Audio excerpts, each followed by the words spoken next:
Hi, welcome to our channel of IGNOU Audiobooks, Indira Gandhi National Open University, School of Gender and Development Studies, SOGS. Bachelor of Arts, Gender Studies, BAGS. Semester 4. BGS 01 to Gender Based Violence. Block 1 Theorizing Gender Based Violence. Unit 2 Caste, Culture and Religion. 2.1 Introduction. Violence against women is a social phenomenon.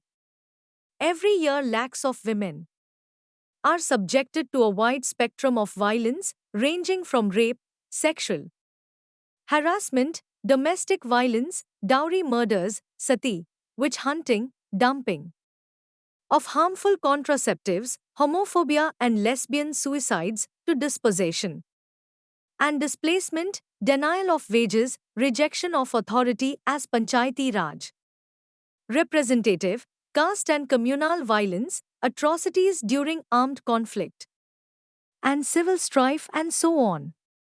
According to the National Crime Records Bureau, in 2019, the rate of crime against women in India that mainly included cruelty by husband and his relatives, sexual assault, kidnapping and abduction, rape etc., was registered as 62.4 per lakh women population.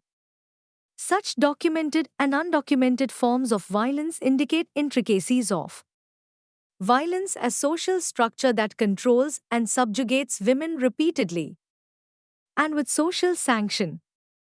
The social institutions of caste, religion, and culture, along with other institutions like family and state, are pivotal in instigating, shrouding, and justifying violence against women from different social groups. They make possible most egregious forms of violence that seem a blot on humanity, even though law seeks to protect women and penalize violence against them, albeit limitedly. The structures of caste, religion, and culture make justice and dignity elusive for women. In this unit, we will deal with the above-mentioned issues and its relation with violence. 2.2 Learning Outcomes. After studying this unit, you are able to times analyze the intersectionality between caste, religion, culture, and patriarchy. Times relationship between violence, caste, religion, and culture, and times know the impact of caste, religion, and culture on laws. 2.3 Caste, religion, culture, and patriarchy. You have already read about patriarchy and its ideological point of views in the Unit 1.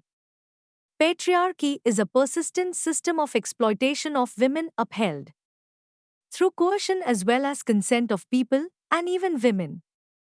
People accept patriarchal practices that oppress women knowingly and unknowingly and consider those as normal, as part of the culture. This masking of social power that underlies the violent patriarchal practices is a masterstroke of patriarchy. The social structures of caste, religion, and culture facilitate such consolidation and naturalization of patriarchy. In this section, we would try to understand these institutions first. 2.3 1. Caste. Caste or jati is a pattern of hierarchical organization of society into units, fixed by birth and defined by endogamy, i.e., marrying within the group. It is widely understood in terms of the dichotomy of ritual purity and pollution. This implies that the castes considered pure are entitled to and have monopoly over varied forms of social interactions and resources, whether access to get water or to get knowledge, while those considered polluted are confined to most degrading and dehumanizing occupations. Thus, caste is a system of graded inequality. It means that every caste loses some rights and Entitlements as one goes downwards in the caste hierarchy. The Safra Sat. The bottom of this hierarchy are also divided because of unequal burdens and benefits. The idea of dominant caste points out that in the local contexts, castes are ranked in terms of material wealth and coercive political power. A distinct marker of separation amongst castes is untouchability. Those marked as untouchable are relegated to certain disabling differences, landlessness, and bonded agricultural labor for survival, spatial segregation preventing access to common resources, and widespread practices of exclusion and humiliation. Caste exists in modern India not as a vestige of past tradition, but as an enduring, pervasive, and adaptable social phenomenon, despite myriad changes over the centuries. The experiences and mobilizations of lower castes have underlined caste as a system that institutionalizes humiliation. Jodhka, 2015. They have pointed out varied practices of everyday disgraces and humiliation of Dalits, such as casteist insult and abuse, sexual shamming of women, assertion of caste power by denying them riding a horse or wearing shoes in upper caste localities, and so on. Caste rests upon the sexual regulation of women and inscribes the ideas of chastity, honor, and propriety of women. It disciplines women through endogamous marriage and differential rules of mating and lineage. Thus, women of high castes are confined to irrevocable, monogamous, chaste marriage, and their relationships with lower caste men get severely penalized. While low caste women are subjected to the secondary forms of marriages and sexual exchanges that mark them as available to the high caste men. Caste further governs women, their sexuality, and labor through the caste based sexual division of labor. It condemns low caste women to the dehumanizing and forced sexualized labor that generates everlasting stigma, thus, as pointed out by Dr. Baba Saheb Ambedkar, women are the gateways of caste system. The concept of Brahmanical patriarchy, Chakravarti, 2006, brings out how the hierarchical caste system and patriarchy reinforce and reconsolidate each other in complex ways by controlling sexuality, reproduction, and labor of women. In the following section, you will read on the role of religion. 2.3.2 Religion. Religion refers to the collectively shared system of beliefs and practices of people concerning supernatural beings, sacred and spiritual things. It also includes moral prescriptions and worldviews about human relationships, rituals for symbolic communication, institutionalized knowledge, and doctrines, and specialists dealing with philosophical as well as mundane issues. Religion is not merely a personal matter of faith and worship, as is popularly assumed, or a transcendental, mystical phenomenon. It enables people to pursue material interests and steers economic and technological changes. Religion is rather interwoven into the very fabric of social life. Across different material domains such as food, arts, education, economy, and law. It has not disappeared with the modern rational thinking, rather, it has recast its stronghold in the society.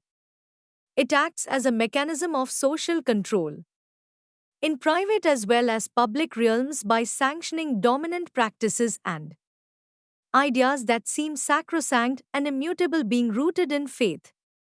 Religion then becomes a conservative force that creates false consciousness and mystifies the real material relations in the hierarchical social order.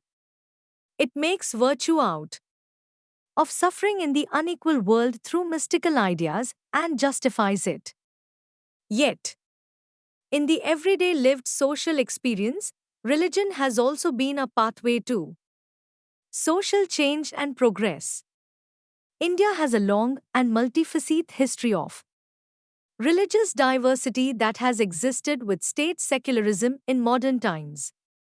There has been fluidity in religious faith and practices allowing for religious syncretism and religious conversion. Robinson, 2004.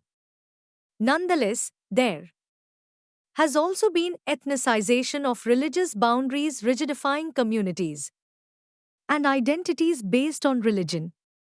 Religion is expressed thus in exclusionary and partisan terms, leading to communal divisions and discrimination, and the politics of religious majoritarianism dominates in the democratic society. Religion often exalts women as the bearers of its essence and purity, and prescribes norms that bind them in submission. It creates the notion of ideal womanhood that subordinates and regulates women and sanctions patriarchal ways of life and gendered divisions. The religious politics instrumentalizes women to produce communal tensions, sidelining the concerns for women's emancipation. At the same time, women across the world have struggled to draw from spiritual and religious spaces to voice and pursue liberatory possibilities like other socially marginalized groups. From Buddhist Theres Bhikkhunis and Bhakti Sufi women saints to women's groups reinterpreting Quran, women have found an anchoring point in the religious imaginaries to challenge the patriarchal norms. In the next section, you will read on culture. 2.3.3 Culture. Culture is a field of patterned meanings created by people as members of society. It is articulated diversely as arts and architecture, or customs and lifestyle.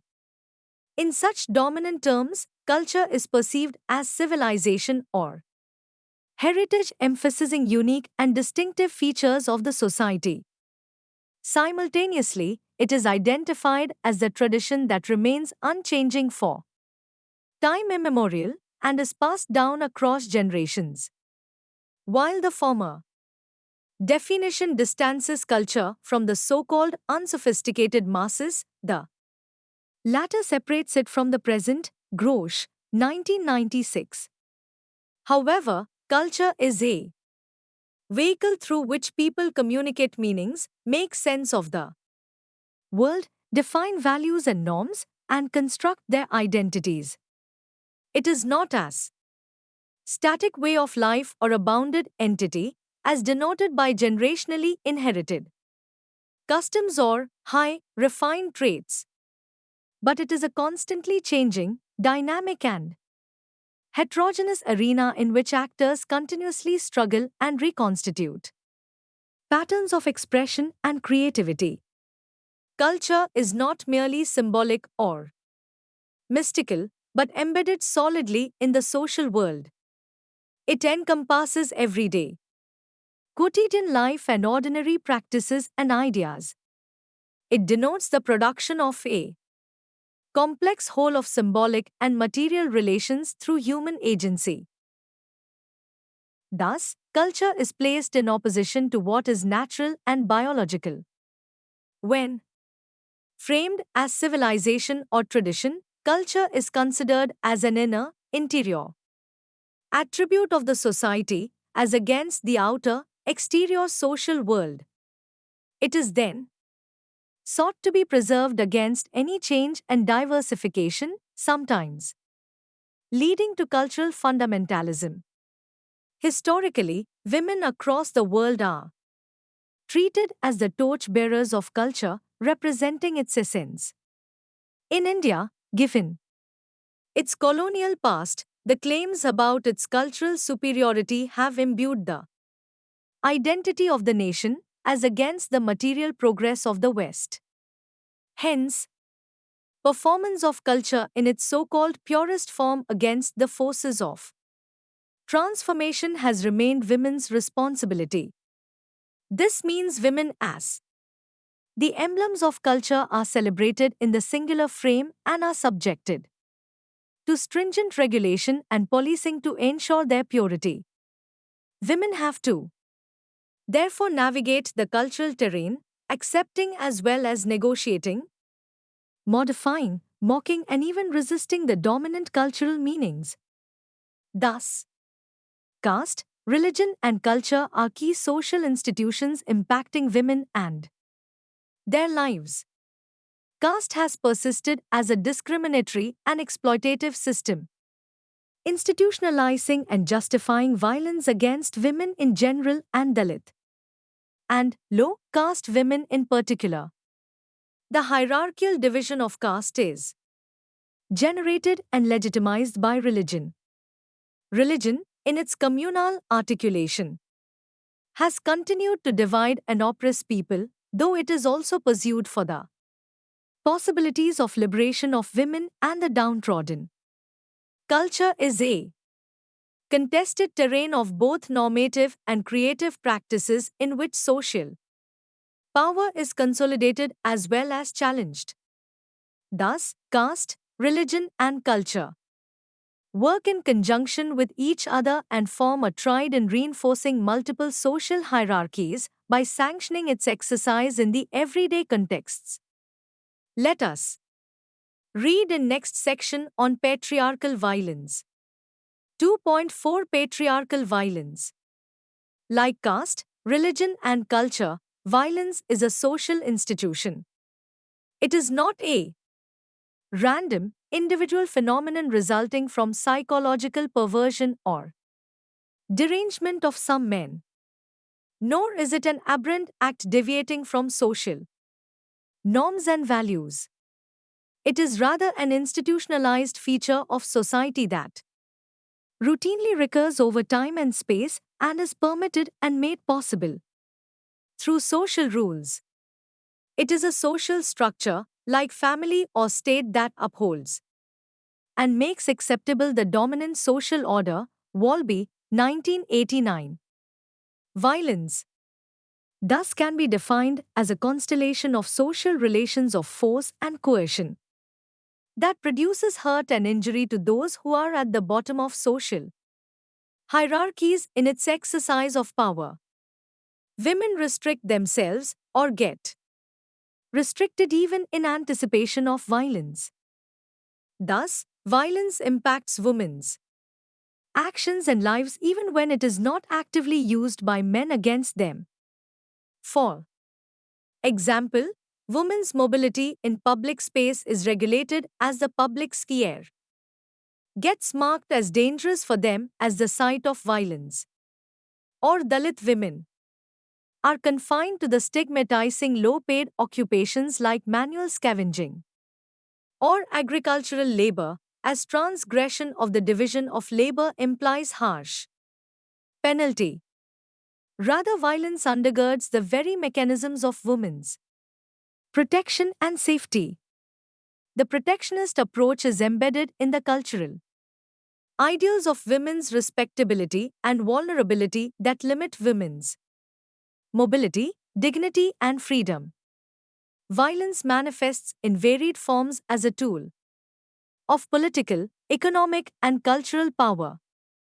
The state monopolizes on terrorizing people through police brutality and stringent laws. The cultural practices of non-elites are disparaged as trash and women artists as vulgar. A. Coercive control over land, resources, and livelihood marginalize Dalits, tribal, and Muslims. Rather, the systems of dominance oriented towards capitalist accumulation, exploitation, and colonization are predicated on violence against women. Mies, 1986. The forces of modernity have reformulated blatant and horrific violence against women, notwithstanding the assumptions about its decline in the civilized societies or its shift towards regimes of discipline and securitization from that of retribution. In this section, we would discuss how violence in modern times is normalized and made acceptable through the triad of caste, religion, and culture. In the next section, let us try to understand institutionalization of violence against women. 2.5 Institutionalization of violence against women. Caste, religion, and culture justify, normalize, and mask the violence against women as social institution. They play key role in normalizing violence in the collective consciousness of society by separating selectively only some forms of violence as reprehensible and therefore punishable as crime. Kanbiran, 2016. Many other forms of violence are vital to the dominant social order governed by this triad in its exercise of power. They therefore remain tolerated and unpunished by the society. The interplay of this triad unfolds in varied types of violence against women, spectacular and mundane, public and private, collective and individual, physical and psychological, material and symbolic. On one hand, there is spectacular violence that is overt, immediate, and extreme and erupts into public visibility as horrific. This includes collective violence of riot, lynching, honor killing, gang rape, and bodily mutilation, and so on. It involves individualized forms of spectacular violence such as acid attack or women killing out of power, relations, and patriarchal reasons. Such spectacular violence is generally recognized as crime, though it may also be defended indirectly. On the other hand, there is everyday covert violence trivialized as ordinary, which may not get recognized as violence and crime at all. Even when it may be legally punishable, it is often socially tolerated or even sanctioned.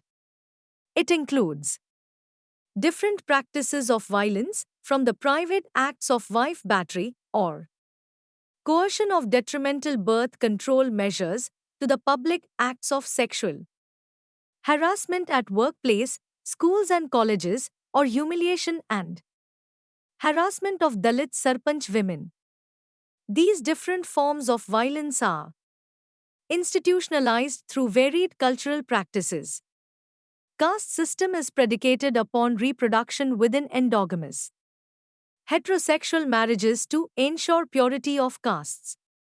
Though violence against women is mediated through cultural practices, violence is not merely cultural. In a narrow sense, it has material underpinnings.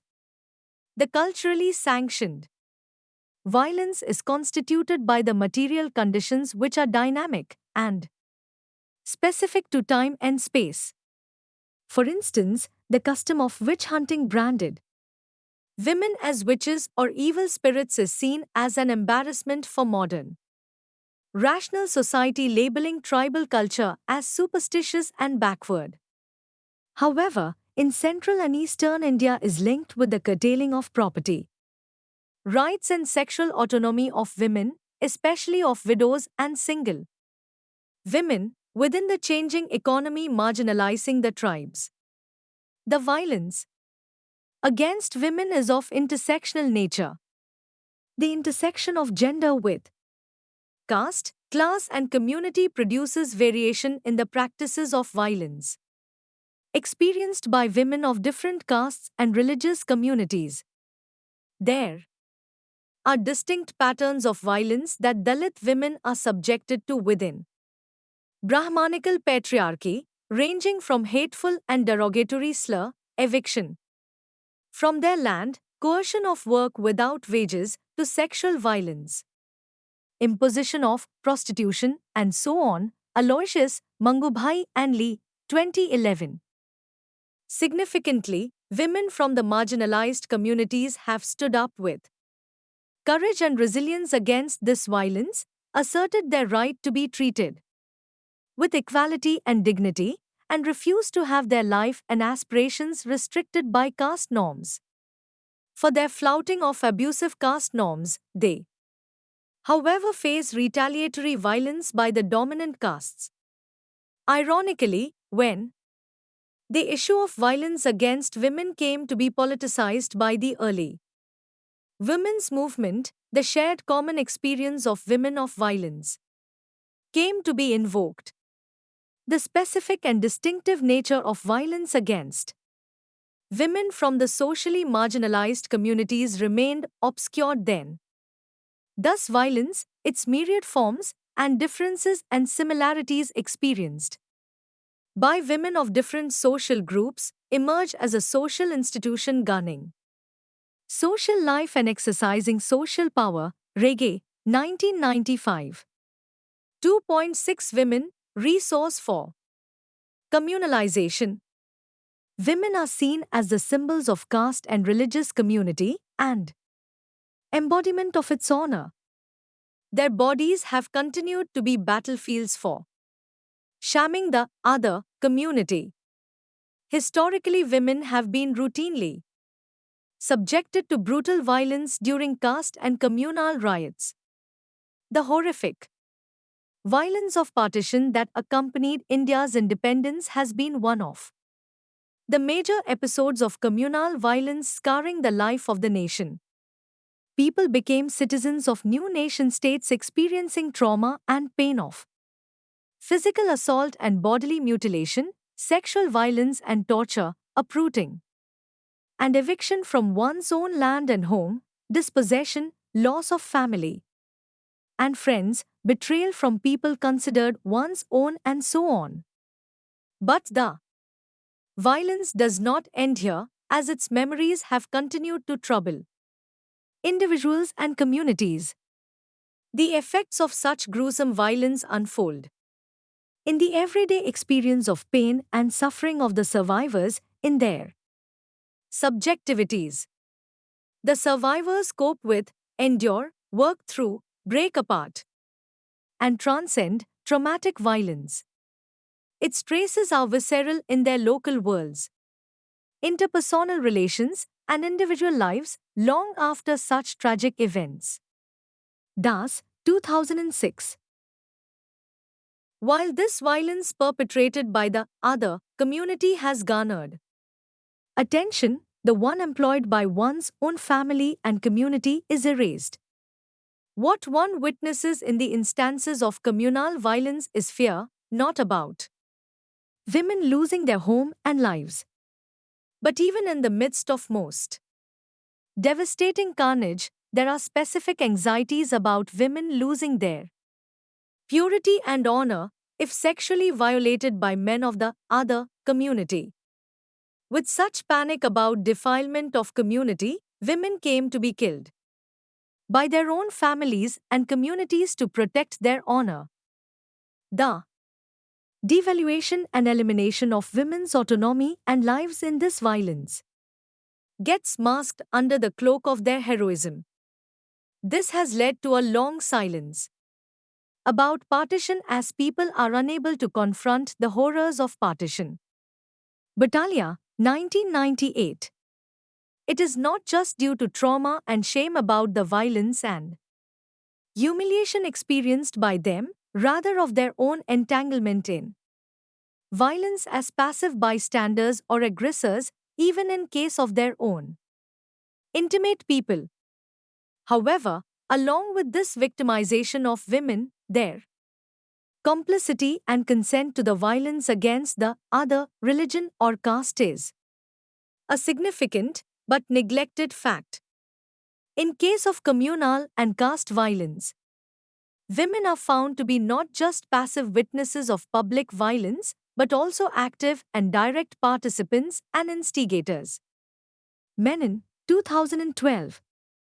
Women are thus a crucial tool of communal violence.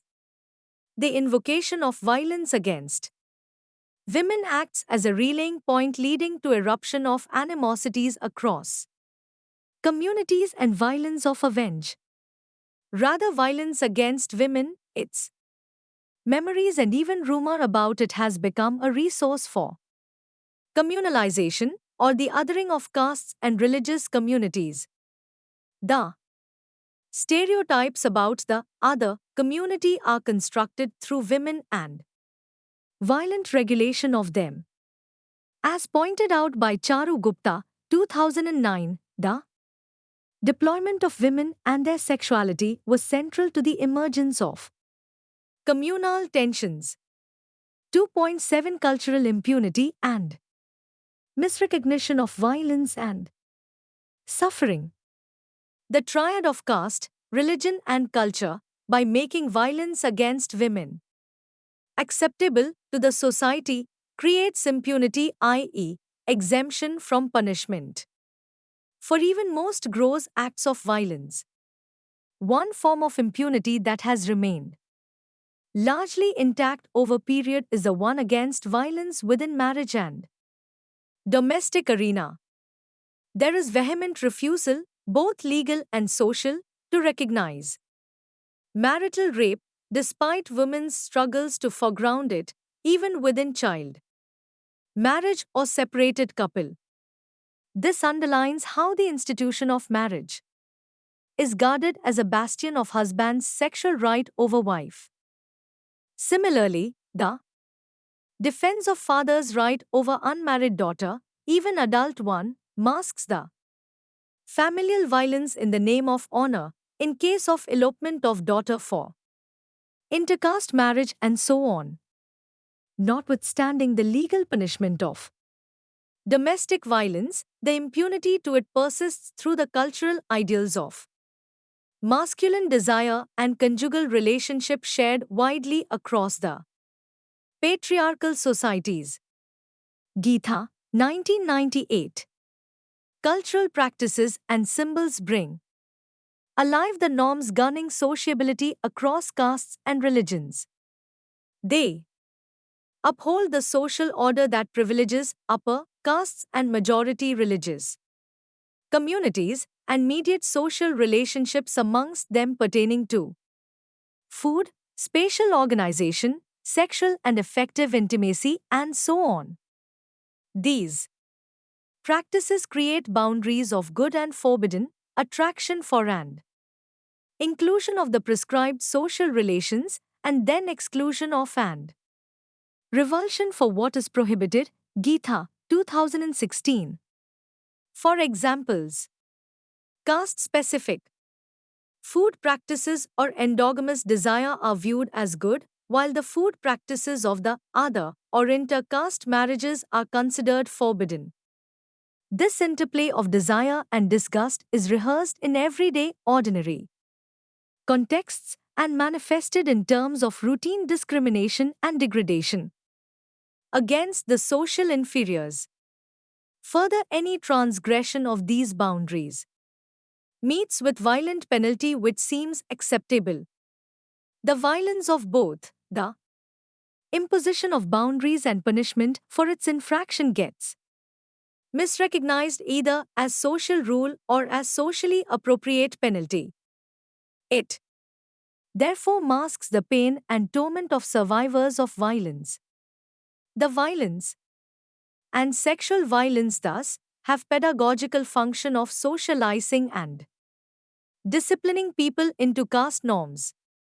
This means that the violence against women gets recognized in the dominant social order only when it is perceived as dishonor of women, family and community, as emasculation and humiliation of men considered as their guardians. The everyday violence of boundary making remains illegible. So, in case of rape of Dalit women, individual crime may get recognized if it is spectacular and overt, but hardly as a caste-based atrocity, as a systemic issue. What is therefore needed is to detect and then to challenge the impunity to this everyday violence that undergirds the spectacular violence. We need to identify the seemingly innocuous practices of habitual cruelty and humiliation against social inferiors which are produced for consolidating boundaries of caste, religion, and gender. An insidious outcome of this impunity is the division between good and bad women. While the former is seen as pure, innocent, and violable, the latter are seen as promiscuous, uncontrollable, and hence not violable. Sexual violence is based on the logic that categorizes women in misogynist fashion. The chaste women whose sexual violation is recognized as rape, and unchaste women whose sexual violation remains unrecognized as rape. Pratiksha Baxi, 2000, points out how the anti-rape law is imbued with an implicit sexual contract. This contract between men and the state entails that some women are made available exclusively to some men, their husbands, and hence their sexual abuse by other men gets avenged as a breach of this contract, while other women are treated as sexually available to all men, not just in marriage but also outside of it, and hence their sexual violation gets glossed over. This impunity to sexual violence against bad women is produced through the double economy of caste that works in complex ways. This sexual circuit allows sexual appropriation of Dalit women as the right of upper caste men, while enforcing caste purity through intra-caste marriage, especially for upper caste women. This institutionalized sexual privilege of upper caste men is a public secret defined into Dalit women's sexual subjectivity. Rao, 2009. Such impunity produced through cultural ideas and practices are harder to break. The impunity that operates widely through caste, religion, and culture, thus entailing failure to restore justice to the survivors of violence, needs further attention. Let us learn in the next section on legal terrain and the triad of caste, religion, and culture. 2.8 Legal terrain and the triad of caste, religion, and culture. Legal intervention into the relationship of violence with caste, religion, and culture is complex and contentious. On one hand, modern law is a secular, universal tool to eradicate violence entrenched in caste, religion, and culture. On the other hand, the law also reiterates, directly or indirectly, the violent practices orchestrated by this triad. The caste and cultural norms further slip through law and produce impunity to certain practices of violence against women, while penalizing only some. Firstly, even in democratic India, religion has retained its hold over law. Through personal laws, religion-based personal laws emerged in India in colonial times to claim autonomy of the Indian tradition in private familial realm without any intervention from the colonial state. As we saw earlier, anxieties for the protection of culture from Western onslaught has been overpowering in the Indian society. Interestingly, these personal laws are not a simple codification of religious commands. They are retained through a complex process of rationalization by the secular state. They are disempowering for women, keep many religious practices that disposes, discriminate, and degrade women that are also under challenged. Moreover, inequalities in these family laws are further translated into the inequalities in other legislation pertaining to nationality, violence, domestic violence, and rape, and employment law. Such legal plurality where the secular universal law coexists with religious law is justified on the basis of group rights of religious communities. It creates an environment where group rights as caste or community are upheld at the expense of women, their integrity and autonomy, and even lives. Similarly, caste, religion, and culture have held its sway through parallel informal system too. They govern social life through localized extra-constitutional bodies such as Jat Panchayat, Caste Council, Khap Panchayats, Clan-based Council, or Shalish Yadlat, Community Council. A resurgence of such extra-legal entities and their moral pressure is linked with an attempt to create semblance of continuity and order in the globalizing time of fundamental transformations, uncertainties and turmoil. In such turbulent times, the upward mobile castes and religious communities seek to strengthen their unity and exercise their influence as the self-proclaimed arbiters of justice. Thus, very skewed sex ratio in northwestern India has led to difficulties in finding socially appropriate, endogamous brides for men confronted with the crisis of masculinity.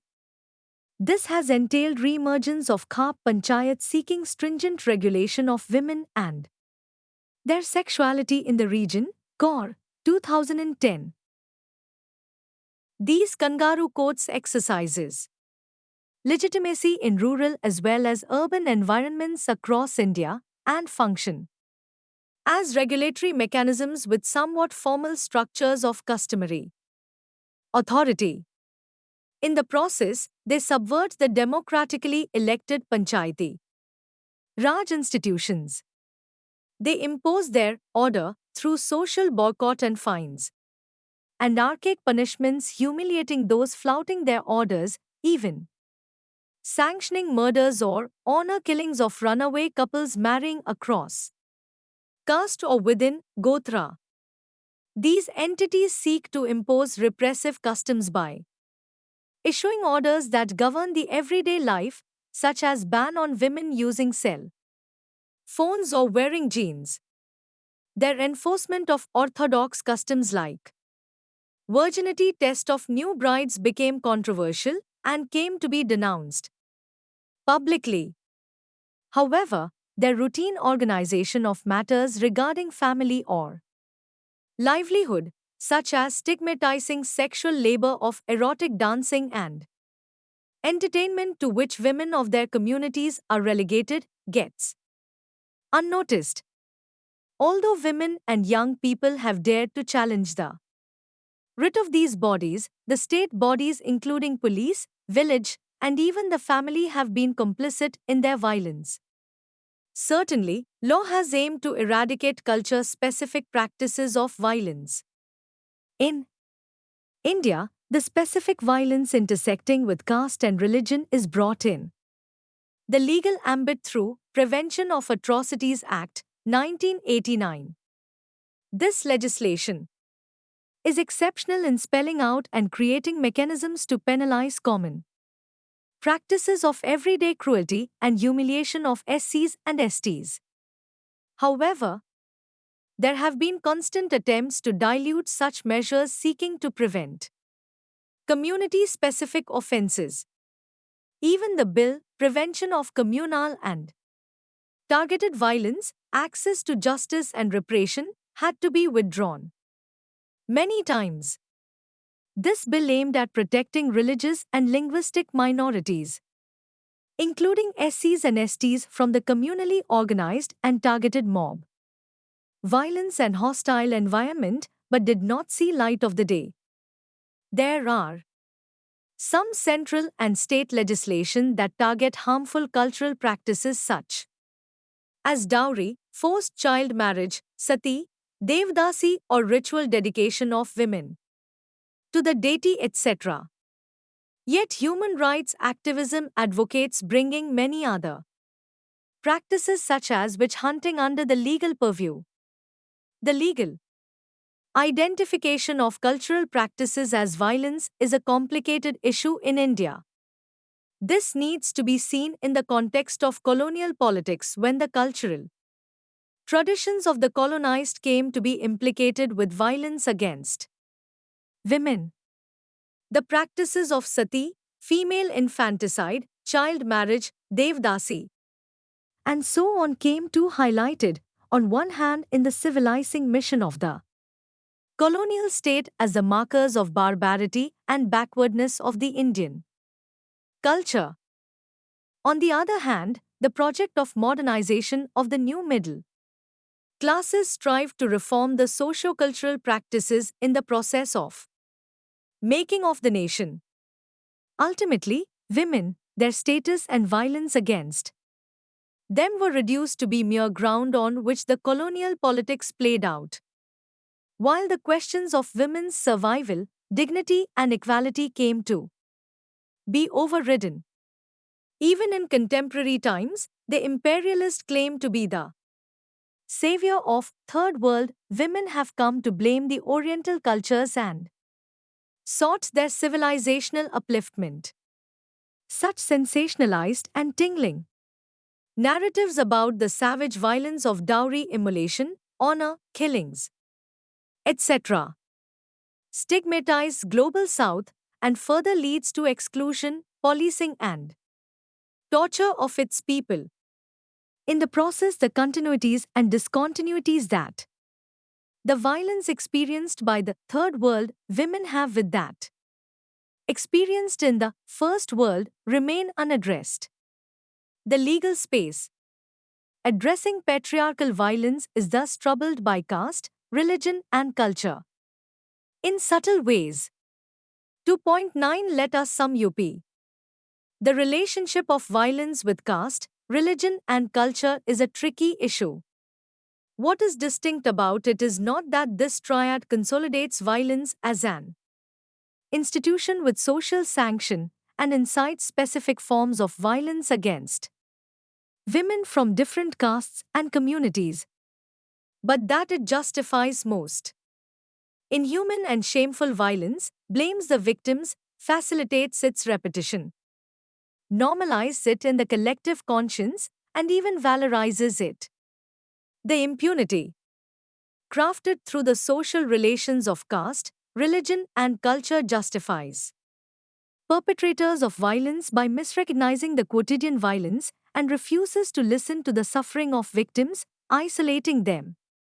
It is therefore imperative to name and foreground this connection of caste, religion, and culture with violence against women so that the claims for protecting religion or culture can be nullified in the struggle against violence. In order to strengthen law as a subversive tool for elimination of violent practices, its underpinnings in this context need to be challenged. Thus, the ability to question these interconnections on time and again will help to justice and dignity for women to some extent. Thank you for watching.